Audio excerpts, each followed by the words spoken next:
بسم اللہ الرحمن الرحیم. ناظرین السلام علیکم. میں ہوں آپ کا میزبان صابر شاکر. وفاقی دارالحکومت اسلام آباد سے کچھ تازہ ترین خبریں آپ کو میں فراہم کرتا رہتا ہوں، لیکن آج ہمارے ساتھ ہیں سردار اختر مینگل صاحب، کیونکہ سچویشن ہی کچھ ایسی ہے کہ پاکستان اس وقت مصیبت میں گھرا ہوا ہے، اور خاص طور پہ بلوچستان جو ہے وہاں پہ بہت زیادہ اپسیٹ چل رہا ہے. کل ایک اندھناک واقعہ بھی پیش آیا.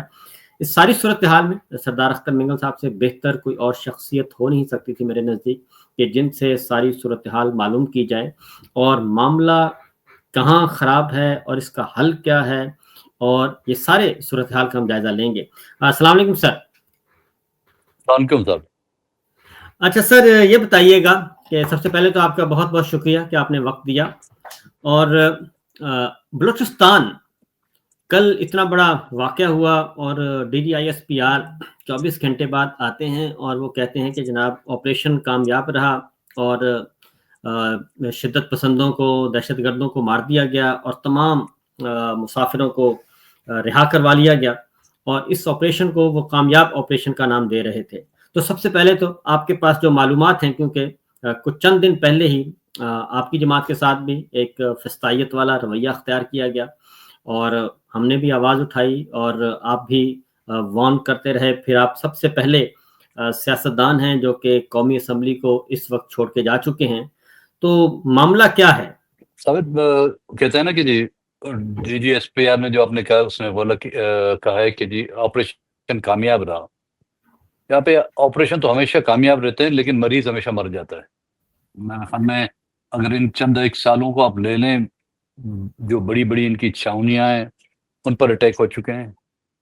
لسبیلا کہ جو ایس سی کا جو کیمپ تھا اس پر اٹیک ہوا، اس میں تقریباً 100 سے زیادہ ان کے جو ایف سی کے جوان وہ مارے گئے. ملیٹنٹس تو وہ تو جان ہتھیلی پہ لے کے آتے ہیں، وہ تو مرنے کے لیے آتے ہیں نا.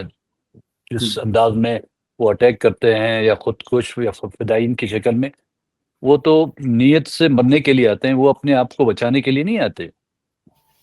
اسی طرح پنجگور میں ایف سی کیمپ پر حملہ ہوا، نوشکی میں ایف سی کیمپ پر حملہ ہوا، بولان میں کئی گھنٹوں تک، اس سے پہلے جو نا کئی گھنٹوں تک آپ کی جو شاہراہ ہے کوئٹہ ٹو سبی، وہ ان کے کنٹرول میں تھی، یہاں تک کہ وہ جیل پر حملہ بھی کرنے والے تھے لیکن پھر واپس ہو گئے. زہری تحصیل میں پولیس چوکی پر حملہ ہوا، پولیس اور لیویز کے ہتھیار لے لیے گئے. ابھی میرے خیال میں 4-5 دن ہی ہوئے ہوں گے. ڈسٹرکٹ خزار کے ایک اور علاقے، زہری کے علاوہ ایک اور علاقہ ہے اورناچ، وہاں پہ بھی لیویز اور پولیس کے چوکیوں پر حملہ کر کے ان کے ہتھیار چھین لیے گئے، اور ان چوکیوں کو جو نظر آتش کر کے ان کی گاڑیاں بھی نظر آتش کر دی گئی. تو مجھے حیرانگی D G S P R پر، تو یہ وہی D G I S P R تو نہیں ہے جو ایسٹ پاکستان کے وقت میں میرے خیال میں 15 دسمبر تک یہ کہہ رہا تھا کہ جی ہم جنگ جیت رہے ہیں، اور جنگ جیتتے جیتے جو ہے نیازی صاحب اپنی 90,000 فوج کے ساتھ انہوں نے سرنڈر بھی کر لیا. یہ وہی وہ ہے D G S P R ہے، جو صرف اس نے اپنا روپ بدلا ہوا ہے، لیکن لب و لہجہ اور مائنڈ سیٹ وہی ہے، اس میں کوئی تبدیلی نہیں آئی. اور نہ ہی میں سمجھتا ہوں کہ ایسے آپریشنوں سے بلوچستان کا مسئلہ حل ہو سکتا ہے. روز اول سے آپ دیکھیں، بلوچستان میں 1948 سے آپریشن شروع ہو رہے ہیں. 1952 میں پھر دوسرا آپریشن ہوا، پھر 60 کی دہائی میں پھر ایوب خان کے دور میں آپریشن ہوا، پھر ذوالفقار علی بھٹو کے دور میں 70s میں آپریشن کیا گیا، جنرل مشرف کے دور میں جو آپریشن سٹارٹ ہوا تھا وہ ہنوز جاری ہے. تو یہ ان کو سوچنا چاہیے کہ ان آپریشنوں سے مسئلے گمبھیر ہوتے جائیں گے، پیچیدہ ہوتے جائیں گے، نفرتیں پھیلیں گی. اور یہ آپریشنوں کے جس کو وہ کامیابی کہتے ہیں صابر، ان کی نظر میں وہ کامیابی ہے، لیکن ہمارے نزدیک وہ بلوچ جینوسائیڈ ہے، بلوچ نسل کشی ہے. جو معصوم اور بے گناہ لوگ جو ان کی کسٹڈی میں ہیں، ان کو مار کر اور ان کی لاشیں ویرانوں میں پھینک کر، شہروں میں پھینک کر یہ دعویٰ کرتے ہیں کہ جی ہم نے دہشت گرد مارے ہیں. وہ جن کو وہ دہشت گرد کہتے ہیں، ان کے پیچھے جانے کی ان کی ضرورت نہیں. They have lost the capacity of fighting. وہ جو لڑنے کی ایک سولجر میں جو وہ کیپیبلٹی ہوتی ہے، وہ ان میں اب رہی نہیں. اس کو بالکل اس فوج کو ایک کمرشل فوج بنایا گیا ہے جو الیکشن مینیور کر کے وہاں سے ایم پی ایس کسی کو بنا کے کسی کو ایم این اے بنا کے کروڑوں روپے لیتی ہے، یا کسٹم کے ان کو اختیارات دے کر کسٹم کی نگرانی میں جو ہے نا وہ تیل یا اسمگلنگ کی چیزوں سے جو ہے وہ پیسے کماتے ہیں. اب وہ میں وہ لڑنے کی ضرورت نہیں، بس ہاں یہ جو کسٹڈی میں ان کے پاس ہے ان کو ٹارچر کرنا اور ان کو مار کے ان کی لاش پھینکنا، یہی ان کا وتیرہ ہے اور یہی ان کا وتیرہ ہے. اچھا سر، یہ بتائیے، یہ اتنا کچھ ہو رہا ہے، اس میں بلوچستان پہ ملٹری ڈکٹیٹرز کے دور میں بھی آپریشن ہوئے اور سول حکمرانوں کے دور میں بھی ہوئے. بلوچستان کیوں ٹارگٹ ہے؟ کیا وجہ ہے؟ مسئلہ کیا ہے؟ دیکھیں، وہ کہتے ہیں نا کہ جی پہلی اینٹ اگر ٹیڑھی رکھی جائے تو وہ مینار ٹیڑھا ہی رہے گا. ایک وہ مائنڈ سیٹ ہے، کیونکہ یہ حقیقت ہے، کوئی ہمیں شاید پاکستان کے نصاب کی کتابوں میں وہ تاریخیں ہمیں تو صرف ٹیپو سلطان، محمود غزنوی، بابر غوری کی تاریخیں پڑھائی جاتی ہیں. حقیقت اگر وہ تاریخیں ہم اپنی نسلوں کو پڑھاتے تو شاید کچھ سمجھ سکتے، کچھ لوگوں کو عقل آ جاتی. ریاست بلوچستان اور جب پاکستان کا قیام ہوا تو بلوچستان کو یہ چوائس دی گئی تھی کہ آپ پاکستان میں رہنا شامل ہونا پسند کریں گے، آپ ایک خود مختار ملک کی حیثیت سے رہنا چاہیں گے، یا آپ بدستور ریاست برطانیہ کے اثر میں رہیں گے. تو پاکستان کی قرارداد کو ہمارے دو ایوان ہوتے تھے، ایوان بالا، ایوان زیری کلات میں، ان دونوں نے اس کو ریجیکٹ کیا. تو میں اس کو مختصر کروں تو بزور طاقت بلوچستان پر حملہ کیا گیا اور خان آف کلات کو یرغمال بنا کر ان سے وہ کہتے ہیں ان گن پوائنٹ پاکستان میں شمولیت کا جو ہے فیصلہ کرایا گیا. اب یہ وہی مائنڈ سیٹ ہے، وہ ابھی بھی یہ سمجھ، حالانکہ ہونا تو یہ چاہیے تھا، چاہے آپ نے بزور طاقت ان کو شامل کیا، لیکن دوسرا جو اسٹینڈ سٹل معاہدہ جو ان کے ساتھ کیا تھا خان آف کلات کے ساتھ، کہ کچھ دنوں کے بعد کراچی میں ایک میٹنگ ہوگی، اس میں معاہدہ ہوگا کہ بلوچستان ایک خود مختار ریاست کے طور پر اس کو ٹریٹ کیا جائے گا.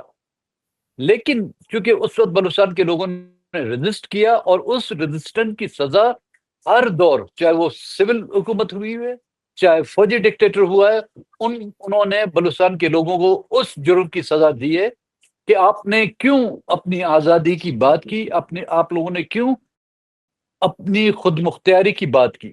کیونکہ اس ملک میں آزادی اور خود مختاری لفظ جو ہے وہ گناہ کبیرہ ہے.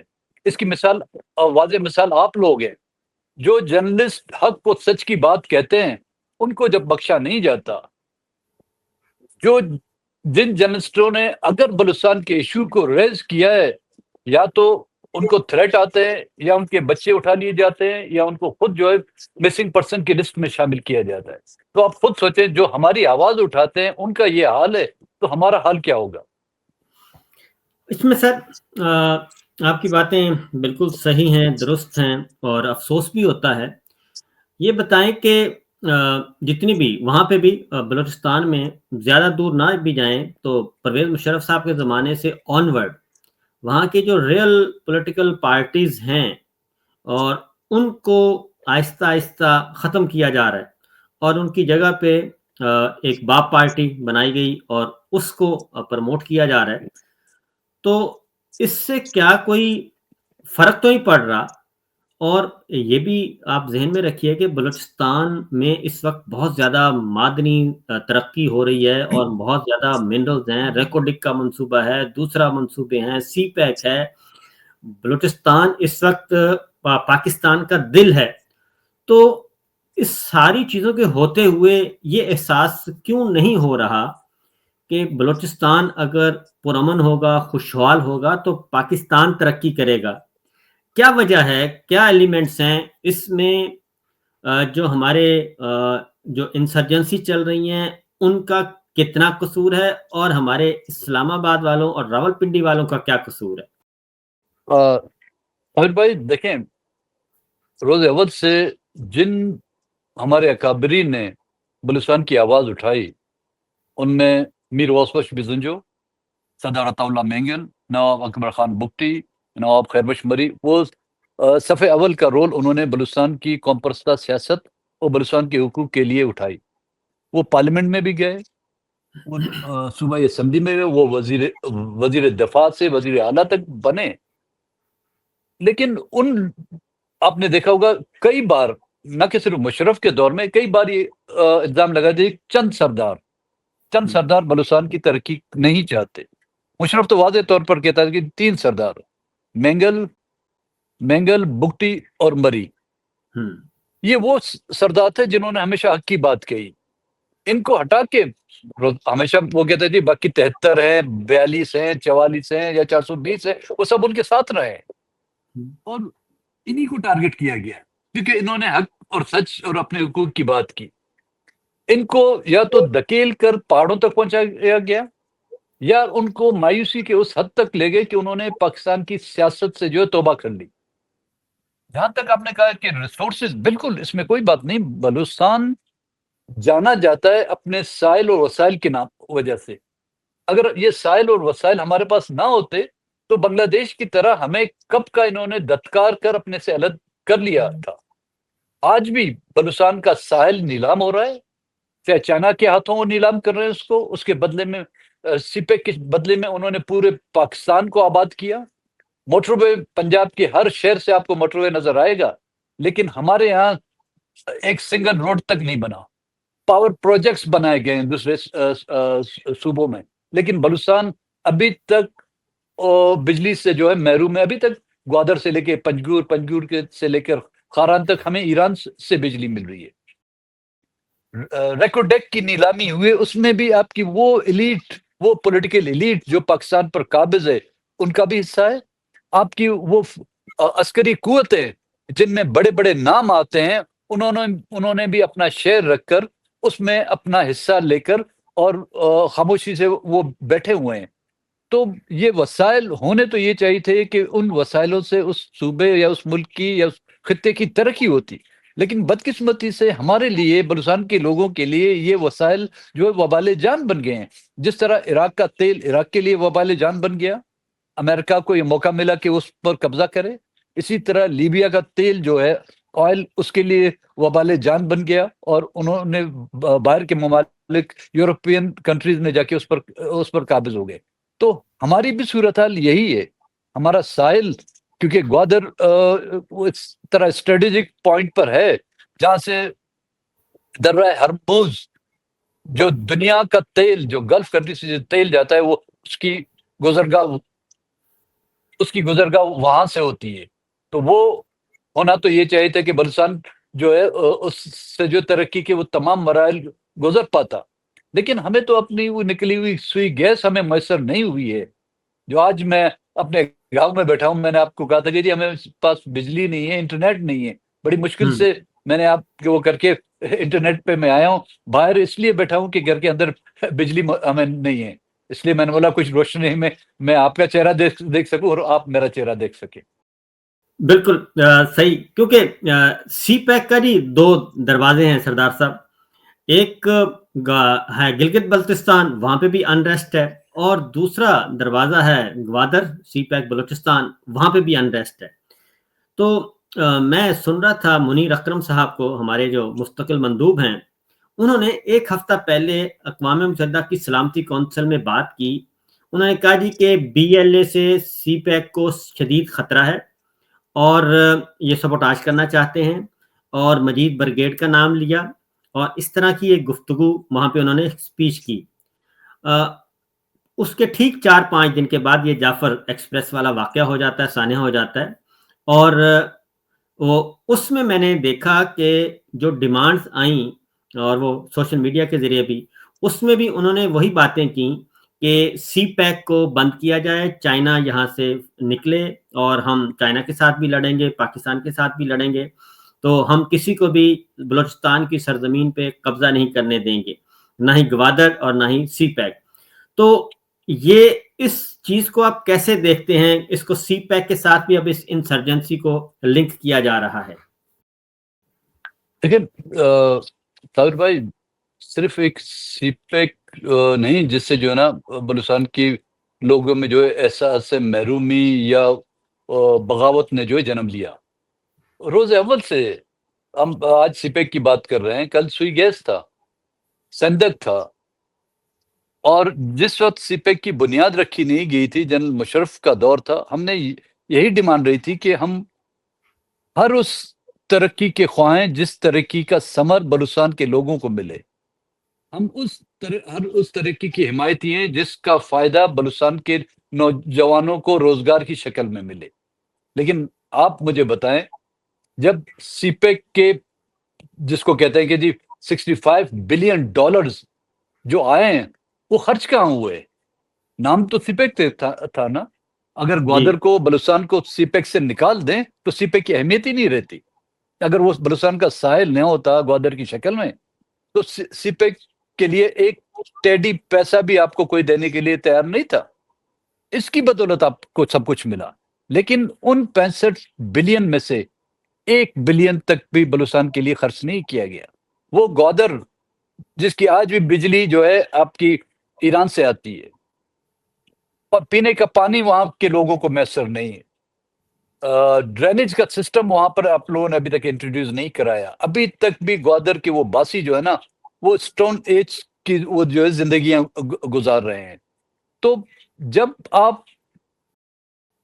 کی اپنی ان حرکتوں سے, آپ کے ان عزائم سے ہم نے یہ تجربہ حاصل کر لیا تھا کہ سی پیک بنے گا یا تو ہمارے نام پر لوگوں سے چندے وصول کیے جائیں گے, امدادیں وصول کی جائیں گی, لیکن ہمیں پھر ایک کالونی سے نکال کر کہیں دوسری کالونی. اور چائنا کی تو یہ آپ کی تاریخ رہی ہے, جب کہیں وہ انویسٹمنٹ کرتا ہے, آپ کی سری لنکا کی مثال آپ کے سامنے ہے, جب آپ اس کو ریٹرن نہیں کر سکیں گے تو وہ خطہ جو ہے اس کے کنٹرول میں رہے گا, وہ اس پر قابض رہے گا. تو ہم پاکستانی فوج کی غلامی سے نکل کر چائنا کی غلامی میں ہرگز نہیں جانا چاہتے تھے. تو اس کی نشاندہی ہم نے روز اول سے کہی کہ اگر آپ بلوچستان کو ترقی دینا چاہتے تو اس کی ترقی کا ثمر بلوچستان کے لوگوں کو ملنا چاہیے. آپ مجھے بتائیں, سی پیک کے نام پر یہاں تک کہ گوادر پورٹ اتھارٹی میں جو ملازمین ہیں ان کا تعلق بھی کسی اور صوبے سے. چائنا میں جو اسکالرشپ کے لیے اسٹوڈنٹس گئے ہیں اس میں ہزاروں کی تعداد میں ہیں. اس میں سے مجھے بتائیں کہ اس میں بلوچستان کے لوگوں کی پرسنٹیج کتنی ہے؟ کیا یہ اچھا نہیں ہوتا؟ آج وہ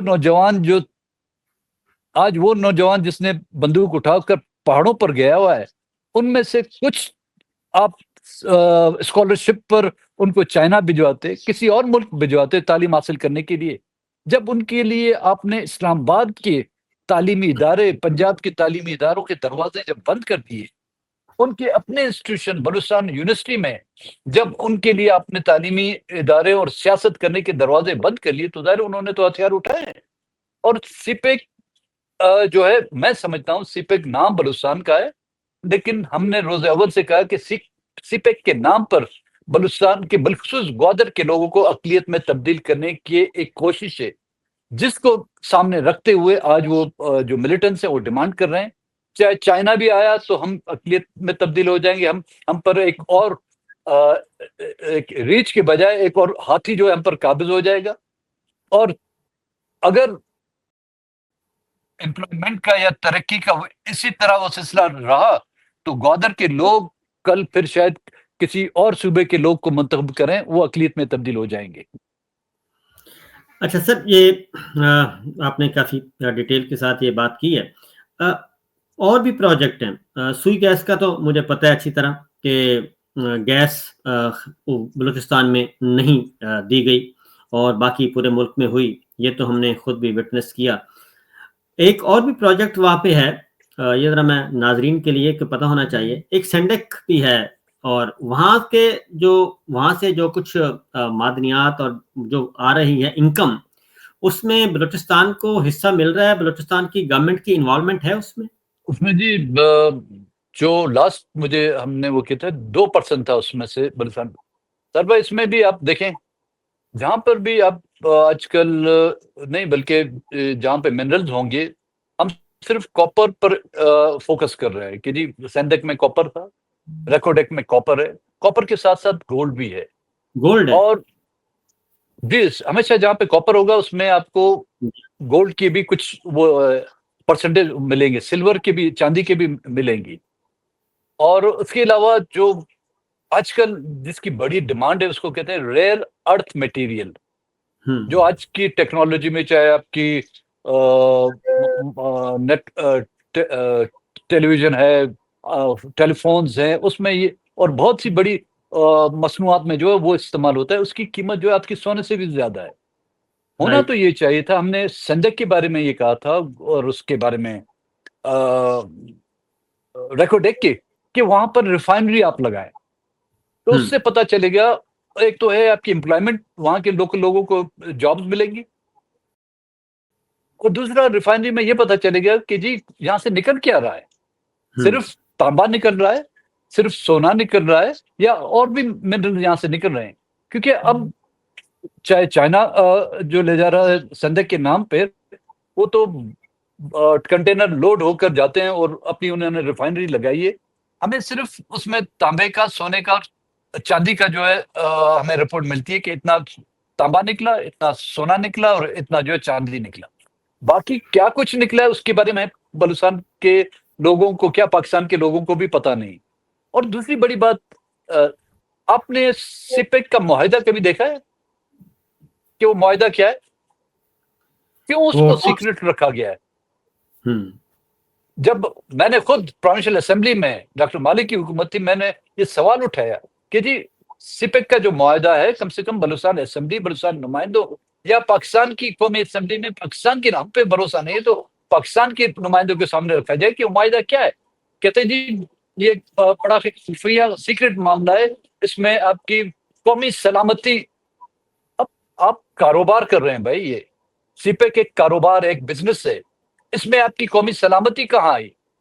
جب آپ قومی سلامتی کا نام دیتے ہیں تو اس کا مطلب ہے پھر آپ نے ان کو اڈے دیے ہوئے ہیں, جس طرح کے جیکم آباد, پسنی کے اڈے دیے تھے, اس طرح کے پھر آپ نے اڈے دیے ہوں گے جس میں آپ کی قومی سلامتی ہمیشہ آ جاتی ہے. یا تو پھر لوٹ مار کا دوسرا نام جو ہے وہ قومی سلامتی ہے, نظریہ ضرورت اور لوٹ مار, یہ جو ہے ہمیشہ اس ملک کی جو ہے سیاستدانوں کی, اس ملک کی اسٹیبلشمنٹ کا ہمیشہ یہ وتیرہ رہا ہے.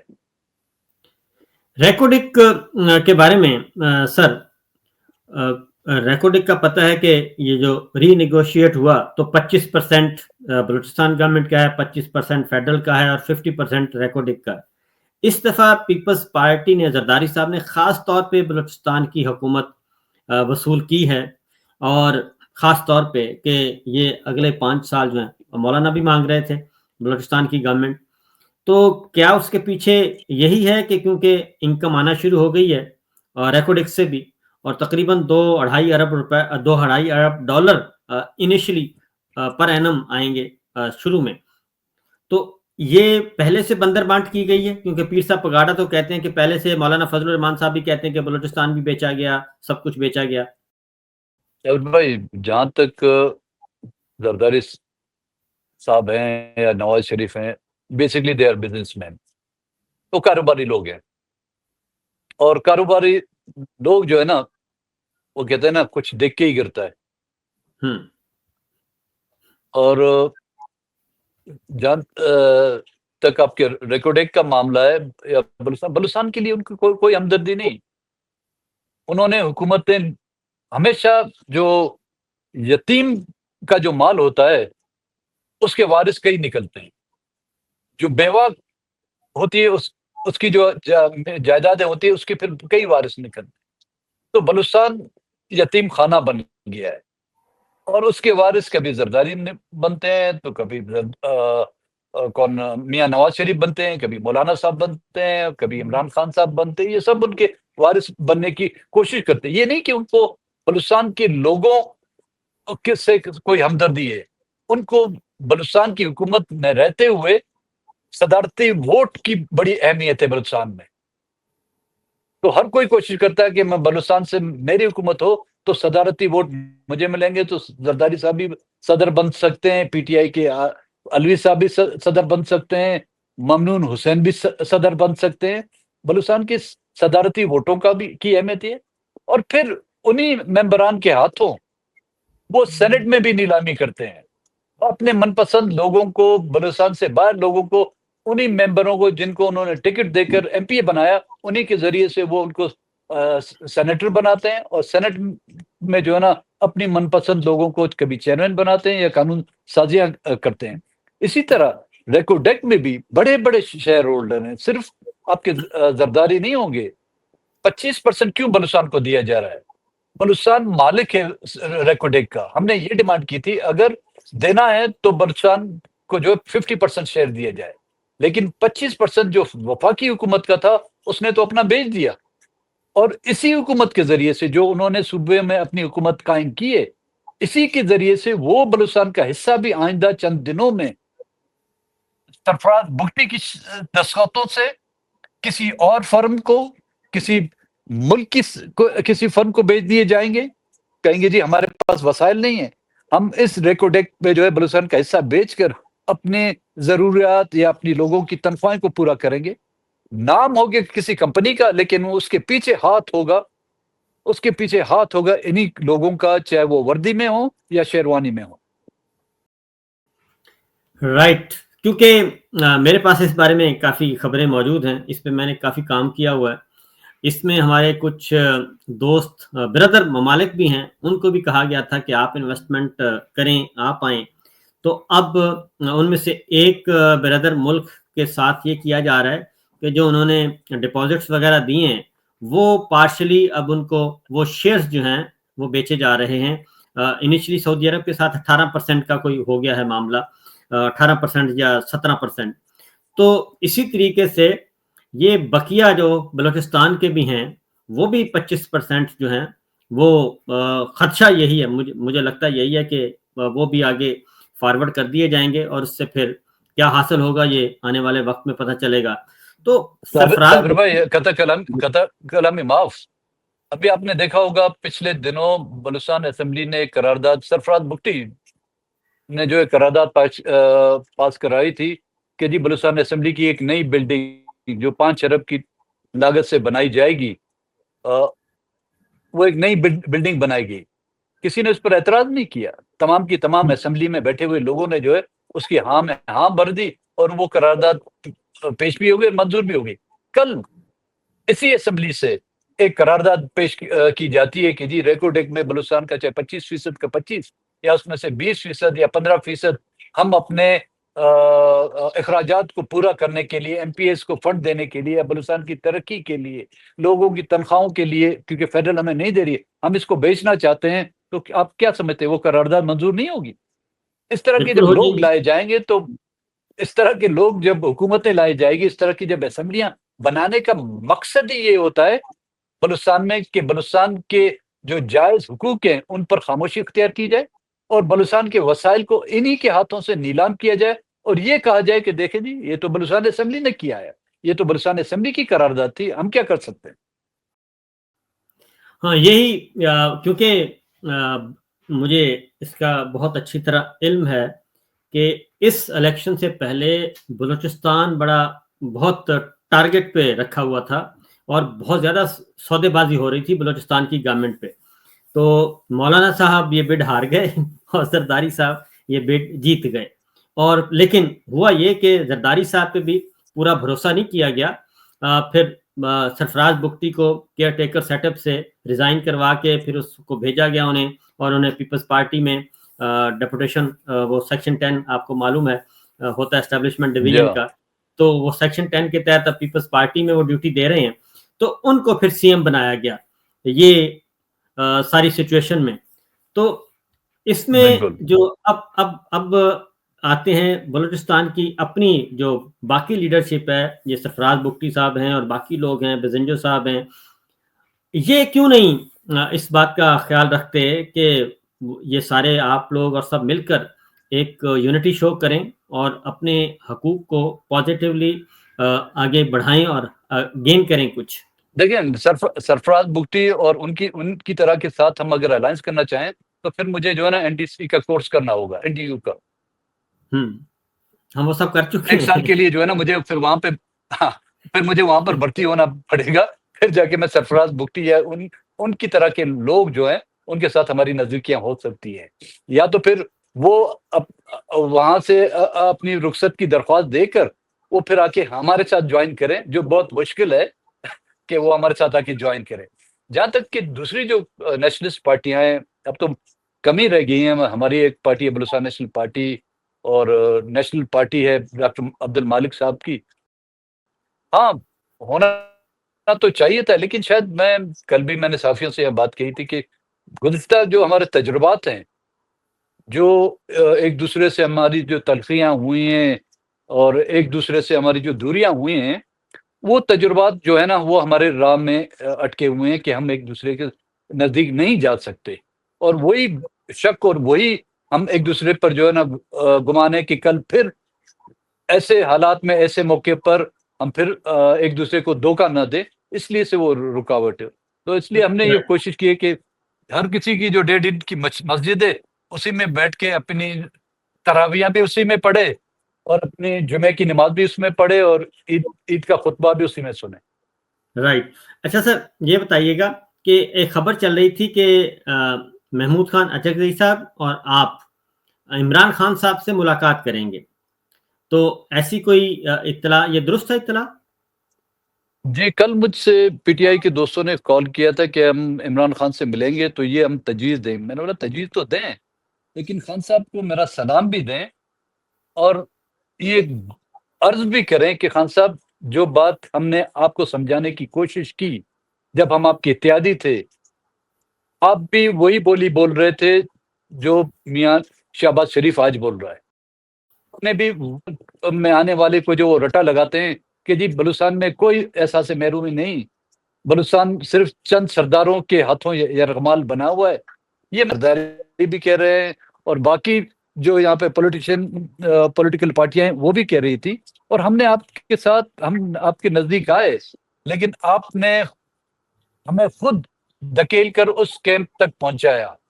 ہاں، ہمیں اس کی شیورٹی کیا ہوگی کہ آئندہ آنے والے دنوں میں ہم آپ کے نزدیک آئیں، پھر حزب روایت وہی رویہ، کیونکہ ہم نے بہت دھوکے کھائے ہیں صابر بھائی، کوئی ایک ایسا حکمران نہیں رہا ہے، وہ شیروانی والا بھی رہا ہے، وہ وردی والا بھی رہا ہے، وہ جمہوریت پسند بھی رہا ہے، یا اس نے آمریت کی کوکھ میں جنم بھی لیا ہوا، ان سب نے بلوچستان کے لوگوں کو دھوکہ دیا ہے، اب اعتبار نہیں رہا۔ تو میں نے کہا کہ ان سے یہ پوچھیں کہ آیا آنے کے اقتدار میں آنے کے بعد یا جیل سے رہائی کے بعد آپ پھر وہی رٹا لگائیں گے جو اسٹیبلشمنٹ کا اسکرپٹ وہ لکھ کے دیں گے؟ تو جہاں تک میرا جانے کا تعلق ہے، تو میں نے تو ان سے معذرت کی کہ اب اسلام آباد آنے کے لیے شاید ہمیں ویزے کی ضرورت ہے، جو مجھے نہیں ملے گا۔ اللہ نہ کرے آپ آئیں، بالکل اسلام آباد میں آئیں، آپ وفاق کی آواز ہیں جی، آپ ہیں محمود خان اچکزئی صاحب صابر بھائی، پہلے آپ آئیں تو پھر ہم آئیں نا۔ میرے معاملات بھی ہمارے معاملات بھی بس ایک جیسے آ گئے ہیں، تو لیکن میں پورا امید ہوں کہ انشاءاللہ یہ جو ہیں یہ وقت نہیں رہے گا، اور ان کو بالآخر ان کو جانا پڑے گا، اور انشاءاللہ ہم جیتیں گے جی، میں اور آپ دونوں مل کے جیتیں گے سر، فکر نہ کریں۔ اور اگر ہم اتنی جلدی گیو اپ کر لیں تو پھر تو مسئلہ ہی گڑبڑ ہو جائے گا۔ تو اب یہ بتائیں کہ عمران خان صاحب کے ساتھ آگے، ابھی آپ نے کہا کہ فی الحال کوئی امکان نہیں ہے ملاقات کا، تو میں مالک صاحب کو سن رہا تھا، مالک صاحب کہتے ہیں کہ آپ کو بھی اور مالک صاحب کو بھی کہا گیا کہ آپ بات کریں یہ شدت پسندوں کے ساتھ اور بی ایل اے وغیرہ کے ساتھ، تو مالک صاحب کہتے ہیں کہ ہم نے بات کی، اور جب بات کر کے ہم واپس پہنچے کہ جی ٹھیک ہے جی ایگری کر گئے ہیں، تو جو ملٹری لیڈرشپ ہے وہ دوڑ گئی، اور انہوں نے کہا کہ نہیں جی ہم نہیں مانتے۔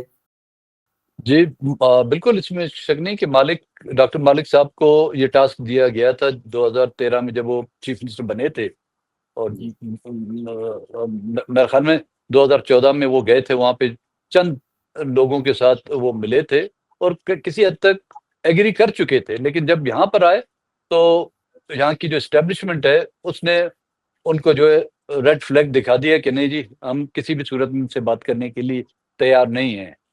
اور مجھ سے تو کبھی انہوں نے رابطہ نہیں کیا، ہاں ہماری جب باتیں ہوتی تھی تو میں ان سے کہتا تھا کہ پہلے آپ مجھے مطمئن کریں، میں آپ کے پارلیمانی سسٹم میں رہ کر with in frame work of constitution of Pakistan میں جب سیاست کر رہا ہوں، آپ لوگ مجھے مطمئن نہیں کر پا رہے. میری اور کوئی ڈیمانڈ تھی نہیں. ہم نے کہا کہ جی مسنگ پرسنس کی بازیابی کرائی جائے. آپ اور بلوچستان میں جو میگا پروجیکٹس ہیں یا جو کچھ آپ کر رہے ہیں اس پر ہمیں مطمئن کریں. آپ مجھے آواز ہماری ڈسکنیکٹ ہو گئی ہے جی. تو بہت اچھی گفتگو چل رہی تھی سردار صاحب کے ساتھ، لیکن انٹرنیٹ کا مسئلہ تھا. آپ کو ہم نے شروع میں بھی سردار صاحب نے بھی بتایا، فون سے پہلے بھی بتایا. تو اتنی بھی غنیمت ہے کہ ہماری اتنی گفتگو ہو گئی ہے. انشاءاللہ اس سلسلے کو یہیں پہ ختم کرتے ہیں. باقی دوبارہ ہم ان کے ساتھ رابطہ کریں گے اور ایک الگ سے پروگرام ایک اور ریکارڈ کریں گے، کیونکہ باتیں بہت زیادہ ہیں. تو ہم نہیں چاہتے، کبھی بھی نہیں چاہیں گے کہ پاکستان کو نقصان پہنچے. تو سردار صاحب کی گفتگو آپ نے سن لی ہے، تو اپنے فیڈ بیک کے بارے میں ضرور بتائیے گا. اجازت دیجیے، اللہ حافظ.